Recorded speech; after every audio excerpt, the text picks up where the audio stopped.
Bismillahirrahmanirrahim. Assalamualaikum warahmatullahi wabarakatuh. Selamat pagi adik-adik semua. Semoga kita semua selalu dalam keadaan sehat walafiat ya. Tetap jaga kesehatan meskipun kita di masa pandemi COVID-19. Terus kita juga harus tetap menerapkan protokol kesehatan dimanapun kita berada. Seperti mengenakan masker, pakai hand sanitizer, terus jangan lupa cuci tangan juga ya. Nah, untuk pertemuan kali ini kita akan membahas tentang persamaan dan juga fungsi kuadrat. Silakan adik-adik buka bukunya halaman 67. Kita akan membahas rumus umum fungsi kuadrat. Nah, rumus umum fungsi kuadrat adalah AX kuadrat ditambah BX ditambah C sama dengan 0. Dengan A tidak boleh sama dengan 0. Kenapa?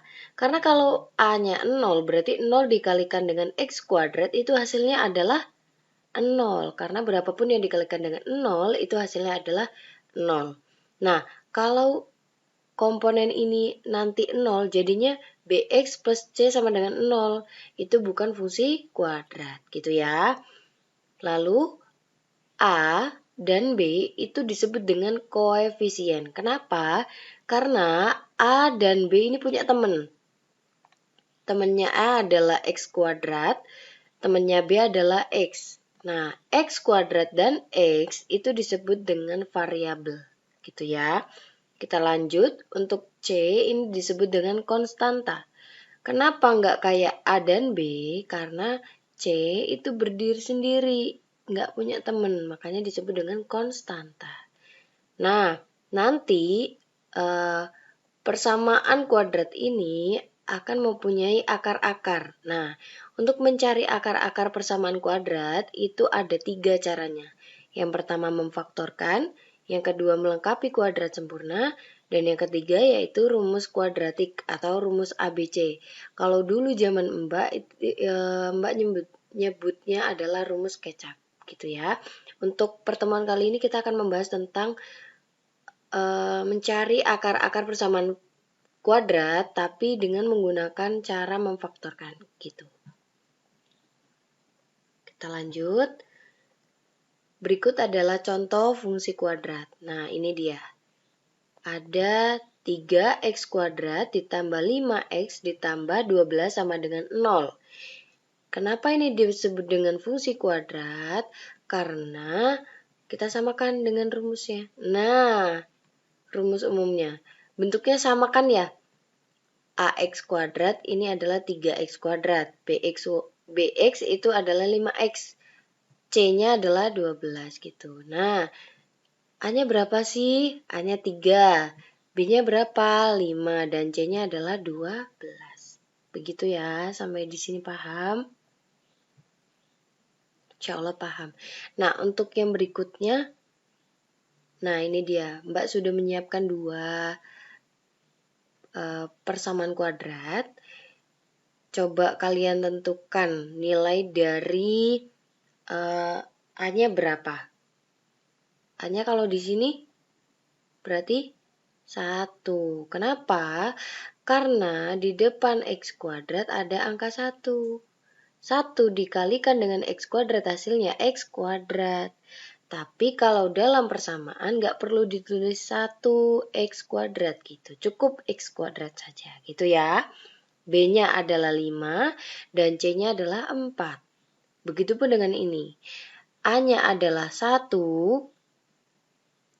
lalu B-nya adalah 1, dan C-nya adalah negatif 6. Gitu ya. Kalau di depannya itu ada negatif, berarti negatifnya disebutkan. Gitu. Jadi C-nya adalah negatif 6 atau min 6. Gitu ya. Kita lanjut. Kalian buka halaman 68. Ini ada contoh memfaktorkan. Kita mencari akar-akar dengan cara memfaktorkan. Nah, Mbak sudah menyiapkan satu persamaan kuadrat, yaitu x kuadrat ditambah 5x ditambah 4 sama dengan 0. Nah, kita lihat angka konstantanya, itu adalah 4. 4 itu kalau kita jabarkan berapa kali berapa ketemunya 4 gitu ya. Ada berapa aja sih? Ada 1 kali 4, ada 2 kali 2, ada negatif 1 dikali negatif 4, ada negatif 2 dikali negatif 2, seperti itu ya. Tapi yang Mbak tuliskan di sini hanya 1 dikali 4 dan 2 dikali 2. Nah, lalu setelah kita buat seperti ini, kita jabarkan seperti ini, kita pilih angka mana yang ketika dijumlahkan itu hasilnya adalah 5. Ini ya. Berapa kali berapa ketemunya 4, tapi ketika dijumlahkan itu hasilnya 5. Jadi berapa? 1 dikali 4. Kenapa? Karena 1 ditambahkan dengan 4 itu hasilnya 5. 1 dikali 4 itu hasilnya 4. Gitu ya. Jadi kita pilih untuk 1 dikali 4. Nah, kalau sudah seperti ini, mudah. Jadi faktornya adalah, nah kita buat seperti ini. X ditambah 1, 1 ini dari mana? Dari sini. Lalu X ditambah 4, 4 itu dari mana? Dari sini. Sama dengan 0. Nah, untuk pembuktiannya, itu kalian masih ingat gak perkalian yang kayak gini? X dikalikan dengan X. Ketemunya adalah X kuadrat. Lalu X dikalikan dengan 4. Hasilnya adalah 4X. Lalu 1 dikali X berarti berapa? X kan? Nah, tadi 4X ditambah 1X berarti sama dengan 5X. 1 dikalikan dengan 4 sama dengan 4. Jadi hasilnya adalah X kuadrat ditambah 5X ditambah 4. Sama saja seperti ini bentuknya. Gitu ya. Kita lanjut. Kita pisah-pisah setelah itu. X ditambah 1 kita sama dengankan dengan 0. Di sini. Ya. Lalu kita pisah lagi untuk X ditambah 4. Kita tambahkan kalimat atau X ditambah 4 sama dengan 0. Jadi dipisah. Ya, antara ini dengan ini. Begitu ya. Kita lanjut. Nah, kenapa bisa X sama dengan negatif 1? Karena angka satunya ini nyebrang jembatan. Pindah ruas namanya.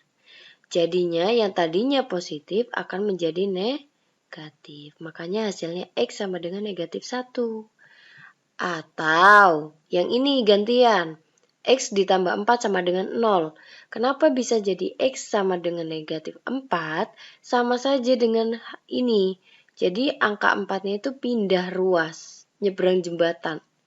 Jadi kalau dia positif nilainya, maka kalau dipindah ruas ke sini jadinya negatif. Begitu. Jadi kesimpulannya adalah jadi akar-akarnya adalah negatif 1 dan negatif 4. Begitu ya. Sampai di sini paham? Kita lanjut. Nah, kalian buka halaman 71. Kita akan membahas tentang jumlah dan hasil kali akar-akar dari persamaan kuadrat. Jadi kalau tadi kita mencari akar-akarnya, nah sekarang kita akan mencari rumusnya dari jumlah dan juga hasil kali akar-akar tadi, gitu ya. Nah, yang pertama, ini adalah rumus umum dari fungsi kuadrat atau persamaan kuadrat. AX kuadrat ditambah BX ditambah C sama dengan 0. Nah, ini bisa ditulis dengan X kuadrat ditambah B per AX ditambah C per A sama dengan 0. Kenapa bisa ditulis seperti ini? Ini nilainya sama dengan ini. Nah, hanya berubah bentuk saja. Ini semua dari rumus awalnya itu kita semuanya dibagi A. Jadi A per A kan 1. Makanya kenapa di sini X kuadrat? Karena A per A itu adalah 1. Ingat, dalam persamaan kalau angka 1 di depan X kuadrat atau X itu tuliskan saja X kuadrat atau X-nya. Begitu ya. lalu B per A jadinya, karena dibagikan dengan A. Begitu ya. Ini juga C per A. Begitu. Kita lanjut. Nah, kalau dari contoh tadi, itu kan untuk persamaan yang tadi, jadinya X plus 1 sama X plus 4. Nah, karena di sini masih BACA, maka Mbak memisalkan akar-akarnya adalah P dan juga Q. Begitu ya. Kita lanjut. Nah, dari sini, ini kita jabarkan. X dikalikan dengan X, hasilnya X kuadrat. Lalu, X dikalikan dengan Q, hasilnya adalah QX. Lalu, P dikalikan dengan X, maka hasilnya PX. Begitu ya. Kita kurung, karena dia sama-sama punya X. Gitu ya. Kita lanjut yang terakhir, ada P dikalikan dengan Q. P kali Q. Begitu ya. Kita lanjut. Nah, ini masih sama. Dari sini, sampai dengan sini itu sama. Nah, yang berbeda di ruas kanannya. X kuadrat tetap X kuadrat. Nah, karena berhubung Q punya X dan P juga punya X, maka X-nya dijadikan 1 di luar. Yang dikurung apanya? P ditambah Q. Begitu ya, kan sama saja. P dikali Q, P dikali X, Q dikali X. Sama saja kan dengan ini? Begitu. Ditambah dengan P dikali Q.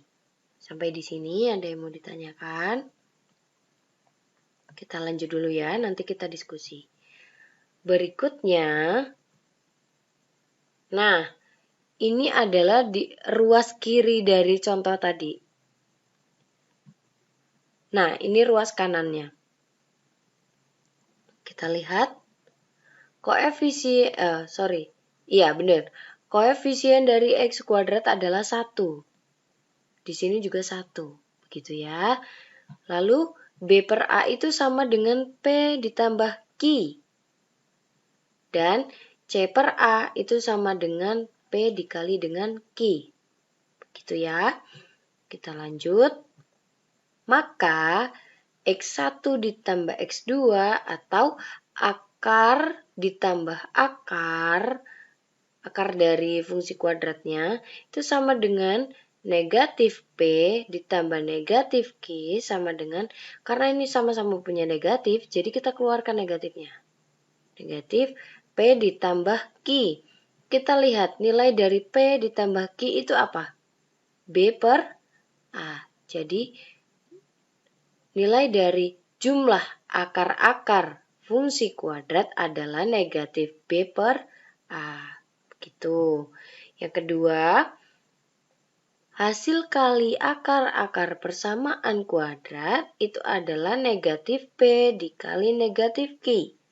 Negatif dikalikan negatif, maka hasilnya positif. Jadinya P dikali Q. Kita lihat nilai P dikali Q itu apa? Sama dengan C per A. Ya kan?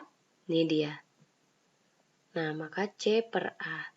Jadi dapat disimpulkan bahwa rumus jumlah akar-akar adalah X1 ditambah X2 itu akan sama dengan negatif B per A. Dan rumus hasil kali akar-akar adalah X1 dikali X2 itu sama dengan C per A. Jadi nanti ketika ada pertanyaan,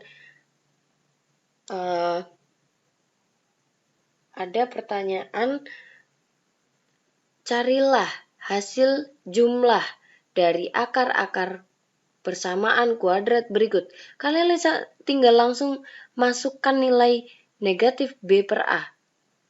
Kalau ditanyakan hasil dari akar-akar persamaan kuadrat berikut. Nah, tinggal masukkan nilai C per A. Begitu. Lebih mudah ketika kita menggunakan rumusnya, ya. Kita lanjut ke contoh. Ya, contoh jumlah dan hasil kali akar-akar dari persamaan kuadrat. Kita lihat di sini. Soalnya adalah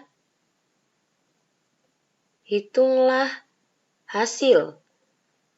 Hitunglah jumlah dan hasil kali akar-akar dari X kuadrat ditambah 5X ditambah 4 sama dengan 0. Itu soalnya ya. Kita coba jawab. Untuk yang pertama kita cari terlebih dahulu yaitu jumlahnya. Ya, jumlah dari akar-akar berarti X1, kita masukkan rumusnya. X1 ditambah X2 sama dengan negatif B per A. Kita lihat di sini komponennya. A-nya adalah di sini ingat rumus umum dari fungsi kuadrat adalah AX kuadrat ditambah BX ditambah C sama dengan 0. Maka A-nya adalah 1, B-nya adalah 5, dan C-nya adalah 4. Dicatat di buku ya. Lalu setelah kita tuliskan rumus jumlah, kita tinggal masukkan aja nilainya. Nah, negatifnya tulis B per A, berarti B-nya dulu. B-nya adalah 5 per A. A-nya adalah 1, jadi negatif 5 per 1. Hasilnya berapa? Negatif 5. Begitu. Kita lanjut ke hasil kali dari akar-akarnya. Kita tulis dulu rumusnya. X1 dikali X2 sama dengan C per A. Kita lihat nilai C-nya berapa? Nilai C-nya adalah 4. Dan nilai A-nya adalah 1. Maka hasilnya adalah 4 per 1. 4 per 1 hasilnya 4. Jadi dapat disimpulkan bahwa jumlah dan hasil kali dari X kuadrat ditambah 5X ditambah 4 sama dengan 0 adalah negatif 5 dan 4. Begitu. Oke, selesai. Kita lanjutkan diskusi melalui WhatsApp group dan juga Google Meeting. Terima kasih atas waktu yang sudah diberikan pada Mbak Dika dan juga silakan apabila ada pertanyaan silakan diajukan melalui WhatsApp group atau nanti kita menggunakan Google Meeting. Terima kasih dan wassalamualaikum warahmatullahi wabarakatuh.